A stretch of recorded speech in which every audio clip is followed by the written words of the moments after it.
देखो मेरे प्यारे बहन भाइयों की हाल है। मैं उम्मीद करना ठीक होवोगे। अल्लाह के करम फजल नाल अलहमदुलिल्लाह मालिक दी बड़ी करम नवाजियां ने तुहाडियां दुआवां दा सदका है। मैं बिल्कुल ठीक हाँ। मैनूं उम्मीद है कि तुसी भी ठीक होवोगे। तुसी मेरा चैनल देख रहे हो उमर दी धरती ते मेरा जिहड़ा है नाम है वो उमर खान है।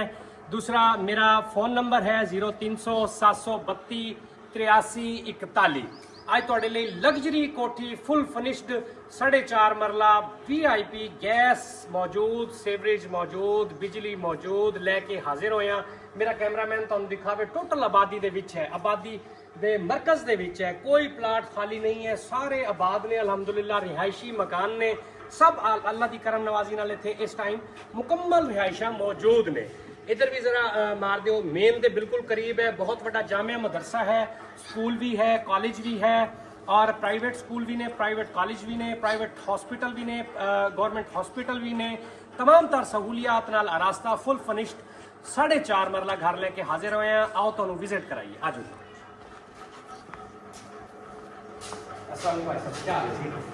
जी अलहमदुलिल्लाह माशाअल्लाह बहुत बड़ा इन्होंने टीवी लॉन दिता हुआ है। गिराज भी है। अगर तुम अपनी बड़ी गड्डी खड़ाना चाहो खड़ा सकते हो। इतों पौड़ियां जा रही ने उत्ते वाले पासे, उत्तों का भी तुहानूं मैं विजिट कराना पौड़ियां भी मच जाके। उस तो बाद इन्होंने क्लीनर बनाया हुआ है। इतने कपड़े धोने लई, बर्तन धोने लई इसकी सीवरेज पाई हुई है। मोटर इस साइड पे लगी हुई है और अल्हम्दुलिल्लाह बहुत प्यारा डिजाइन उन्होंने किया है। उत्ते लेंटर पाया है, RCC लेंटर है। उस तो बाद इस साइड पे इन्होंने एक वाशरूम दिता हुआ है। वाशरूम भी बहुत खुला है, 7x6 का वाशरूम लग रहा है मैनू। ओपन वाशरूम है, खुला वाशरूम है माशाल्लाह। और उस तो बाद एक कमरा इन्होंने यह दिता हुआ है, लाइट लगा के दिखाना। उस तो बाद इधर एक कमरा है। उस तो बाद इधर इन्होंने इधरों भी छोटा दरवाजा दिता हुआ है। बाहर कार्नर का मकान है, 2 गलियां इन्हों लगते हैं। इस साइड तो भी ਇਹਦਾ मतलब रास्ता है, इस साइड तो भी रास्ता है। कमरा ओपन खुला कमरा है, 15x18 के कमरे ने, VIP बने हुए ने। और दूसरे कमरे का तुहानूं चल के विजिट कराने हैं जी। उस तो बाद इन्होंने अमेरिकन किचन दिता हुआ है, बड़ा VIP किचन है। इत्थे तुसीं अपना बेहतरीन इंतजाम कर सकते हो। इत्थे ही तुसीं खाना बना के ते इत्थे टेबलों की सैटिंग करके इत्थे ईजीली तुसीं खाना खा सकते हो। एक कमरा नाल अटैच दिता हुआ है।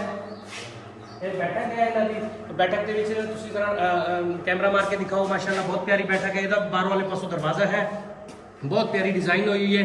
और पख नुमा इन्हों के दरवाजे लगे हुए, पखा वाले बड़े खूबसूरत डिजाइन हुए हैं माशाल्लाह। सिंपल घर बने हुए हैं, बिल्कुल रिजनेबल प्राइस के बीच है। और इसके बाद एक कमरा हो गया, 3 कमरे हो गए टोटल। एक है कमरा भी अलहमदुलिल्लाह लाइटिंग भी हुई है, वायरिंग का काम मुकम्मल है। तले फर्श कच्चे हुए हैं। अगर तुम अपनी मर्जी के मुताबिक स्मार्ट लगवाना चाहते हो, टैल लगवाना चाहते हो, वो जनाब की मर्जी है। बाकी इस टाइम ये रिहाइश के बिल्कुल काबिल है। शायद कोई फैमिली अपना सामान चक के लिया के आराम नाल आसानी इत्थे रख के अपनी रिहाइश कर सकती है अल्हम्दुलिल्लाह। बाकी मैं इंशाअल्लाह तुहाडे कोल इस गल तो बाद इजाजत लांगा। तो मेरी यही मजबूरी होंगी कि तुम मेरे चैनल को सबसक्राइब करना होंगे, मेरी वीडियो को लाइक करना होंगे, दोस्तों को शेयर करना होंगे। मैनू यही मजदूरी चाहिए होंगी है कि जनाब और प्यार चाहिए। तो मैं उत्तों का विजिट कराना उतली मंजिल का अल्हम्दुलिल्लाह। आओ उत्तर चल के तुहानूं विजिट कराने हैं जी। बहुत प्यारा उत्ते भी सिस्टम बना हुआ है अल्हम्दुलिल्लाह। 4 दीवारी बनी हुई है, कमरे बड़े हुए हैं उत्ते, अच्छा माहौल है माशाअल्लाह ठीक है माशाल्लाह जी माशाल्लाह। ए देखो जी बहुत प्यारे है, दोनों कमरे सेम ने। ये भाई की फैमिली है, लिहाजा इसलिए असीं इधर नहीं जाते। पहले तुहानूं वाशरूम का विजिट करा देने हैं, क्लीनर का विजिट करा देने हैं। इत्थे कपड़े शपड़े बर्तन वगैरह धोने लई ये जगह बनी हुई है, वाशरूम बने हुए हैं। इधरों वेंटिलेशन लई ये जगह छड्डी हुई है। उस तो बाद इधर रखी हुई है ड्रमी, दाने शाने समान समून स्टोर भी तुसीं इहनूं बना सकते हो इत्थे। ते बाकी तुहानूं ये फ्रंट वाले कमरे दिखा देने हैं। अंदरों एक कमरा भाई की फैमिली है, दूसरा कमरा तुहानूं दिखा देने हैं।